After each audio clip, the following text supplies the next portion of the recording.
I discovered something terrifying while I was traveling. There was a hole cut into a perfect bridge. At first, I thought it was just construction. Then a cold gust of wind swept through. A plastic barrel blew off the bridge. A worker suddenly stopped our bus. The driver slammed the brakes, and I cut my finger on the metal seat. That was the first sign. The TV lost signal, then the radio turned on by itself, blasting frantic music. Another gust hit, and a worker's hat flew off. I looked ahead. The workers were still busy, completely unaware. The bridge was already cracking apart. The fracture spread fast. Then the steel cables started snapping. The whole bridge was about to collapse. I grabbed my girlfriend and ran. I dragged my friend with me, but not everyone was that lucky.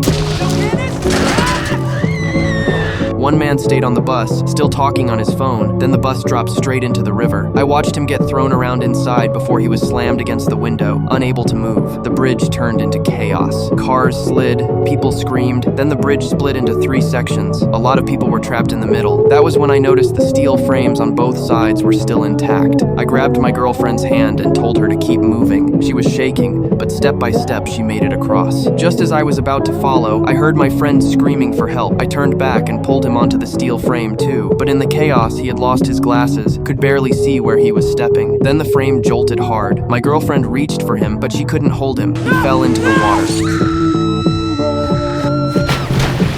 Before I could react, the bridge tilted even farther. People started slipping into the river. A balding man grabbed a steel bar, only to get buried by burning asphalt. At the last second, my friend and I jumped and barely made it to the other side, but I still wasn't safe. A truck beside me started rolling backward. Steel rods on it shot out like arrows and pierced my friend. I froze, then everything snapped back. The bus slammed on the brakes. My thumb hit the metal seat exactly like before. I looked at my bleeding finger and everything clicked. The screen turned to static. That same frantic music started playing again. I could barely breathe. I jumped up and screamed for everyone to get off the bus. People thought I was crazy, but before they could stop me, the bridge started shaking. Then a massive crack ripped across the ground. That was when everyone ran, and this time we made it out alive. The people who never saw it coming never had a chance. I stood there staring at the disaster in front of me, too terrified to say a word.